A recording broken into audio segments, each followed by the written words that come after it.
S, ಅಲ್ಲ ಸುಲಿಬೆಲೆ ಅವರಿಗೆ ನನ್ನ ಪ್ರಶ್ನೆ, ಈಗ ತಾವು ಹೇಳಿದ್ರಿ ಅನ್ಯ ಧರ್ಮದವ್ರನ್ನ ಮದುವೆಯಾಗಿ ಅಂತ. ಓಕೆ, ಈಗ ಮುಸ್ಲಿಂ ಹೆಣ್ಣು ಮಗಳನ್ನೇ ಮದುವೆಯಾಗಿ ಮನೆಗೆ ಕರ್ಕೊಂಡ್ಬಂದ್ರೆ ಅವಳು ಮನೆಯಲ್ಲಿ ನಮಾಜ್ ಓದೋದಕ್ಕೆ ಅವಕಾಶ ಇರುತ್ತಾ? ಮುಸ್ಲಿಂ ಧರ್ಮವನ್ನ ಪಾಲನೆ ಮಾಡೋದಕ್ಕೆ ಅವಕಾಶ ಇರುತ್ತಾ? ಅಥವಾ ಆಕೆ ಆ ಗಂಡನನ್ನೇ ಮತಾಂತರ ಮಾಡ್ಬಿಡ್ಬೋದಲ್ವಾ? ಅಂತ ಪ್ರಶ್ನೆನೂ ಆಗಲ್ವಾ? ಅದು ಲವ್ ಜಿಹಾದ್ ಆಗಲ್ವಾ? ಅಲ್ಲಲ್ಲ, ಇದೇ ಪ್ರಶ್ನೆಯನ್ನ ಲವ್ ಜಿಹಾದ್ ಬಗ್ಗೆ ಯಾವತ್ತಾದ್ರೂ ಅಬ್ದುಲ್ ರಜಾಕನ್ ಕೇಳಿದ್ದೀರಾ? ಯಾವತ್ತಾದ್ರೂ ಒಬ್ಬ ಹುಡುಗ ಒಂದು ಹೆಣ್ಣು ಮಗಳನ್ನ ಮದುವೆ ಆದ್ರೆ ಅವಳಿಗೆ ಮನೆಯಲ್ಲಿ ಪೂಜೆ ಮಾಡ್ಲಿಕ್ಕೆ ಅವಕಾಶ ಕೊಡ್ತೀರಾ ಅಂತ ಕೇಳಿದ್ದೀರಾ? ಇಲ್ಲ, ಅವ್ರದ್ರಲ್ಲಿ ಅವಕಾಶವೇ ಇಲ್ಲ. ನಾನ್ ಕೇಳೋದು, ಮದುವೆ ಆಗಿ ಬಂದ ನಂತರ ಗಂಡ ಏನ್ ಪಾಲಿಸ್ತಾನೋ ಅದನ್ನ ಅವಳು ಪಾಲಿಸ್ತಾಳೆ, ಅಥವಾ ಅವಳಿಗೆ ಫ್ರೀಡಮ್ ಕೊಡ್ತಾರೆ. ನನ್ನ ದೇಶದಲ್ಲಿ ಹಿಂದೂ ಧರ್ಮದಲ್ಲಿ ನಾವು 30 ಕೋಟಿ ದೇವತೆಗಳನ್ನ ಪೂಜಿಸ್ತೀವಿ. ಇನ್ನೊಂದು ದೇವರು ಬಂದ್ರೆ ನಮ್ಗೇನ್ ನಷ್ಟ ಇಲ್ಲ ರೀ, ಇನ್ನೊಂದು ಪೂಜಾ ಪದ್ಧತಿ ನಷ್ಟ ಇಲ್ಲ. ನಾನು ದ್ವೈತದಲ್ಲಿ ದ್ವೈತಿಯದವರು ಮಾಡುವ ಪೂಜಾ ಪದ್ಧತಿ ಬೇರೆ, ಶಾಕ್ತರು ಮಾಡುವ ಪೂಜಾ ಪದ್ಧತಿ ಬೇರೆ, ನಮ್ಮಲ್ಲಿ ಗಣಪತಿಯರು ಮಾಡುವಂತ ಪೂಜಾ ಪದ್ಧತಿ ಬೇರೆ, ಸೂರ್ಯೋಪಾಸಕರು ಮಾಡುವ ಪೂಜಾ ಪದ್ಧತಿ ಬೇರೆ. ಒಂದೇ ಮನೆಯಲ್ಲಿ 4 ತರದ ಪೂಜಾ ಪದ್ಧತಿಗಳನ್ನ ಇಟ್ಕೊಂಡು ಕೂಡ ಸೌಹಾರ್ದಯುತವಾಗಿ ಬದುಕೋದನ್ನ ಹಿಂದೂ ಧರ್ಮ ಹೇಳ್ಕೊಟ್ಟಿದೆ. ಮುಸ್ಲಿಂ ಧರ್ಮ, ಇಸ್ಲಾಂ ಹೇಳ್ಕೊಟ್ಟಿದ್ಯಾ ಅದನ್ನ? ಇಸ್ಲಾಂನಲ್ಲಿ ಸಾಧ್ಯ ಇದೆಯಾ ಅದು? ಈ ಪ್ರಶ್ನೆ ಕೇಳಬೇಕಾಗಿರೋದು ಅವರಿಗೆ. ನನಗೆ ಪ್ರಾಬ್ಲಮೇ ಇಲ್ಲ.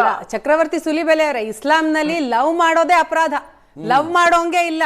ಜೊತೆಗೆ ಅದರಲ್ಲೂ ಅನ್ಯ ಧರ್ಮದವರನ್ನ ವಿವಾಹವಾಗದ ಇನ್ನೂ ದೂರದ ಮಾತು ಅಲ್ಲ. ಹಾಗಿದ್ಮೇಲೆ ಇಷ್ಟೆಲ್ಲ ಹೆಂಗ್ ನಡೀತಾ ಇದೆ?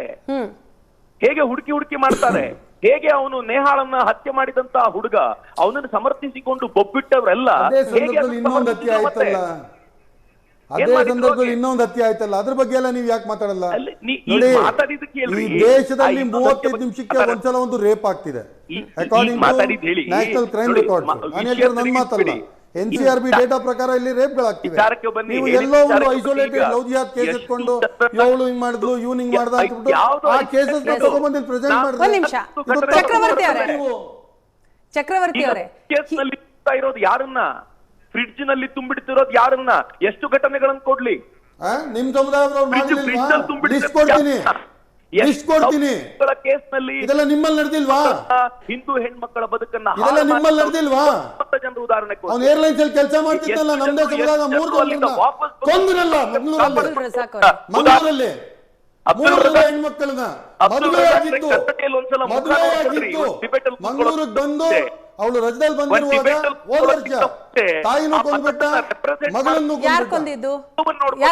ಒಂದೇ 1 ನಿಮಿಷ ಕೂಡ ಹೇಳ್ತೀನಿ.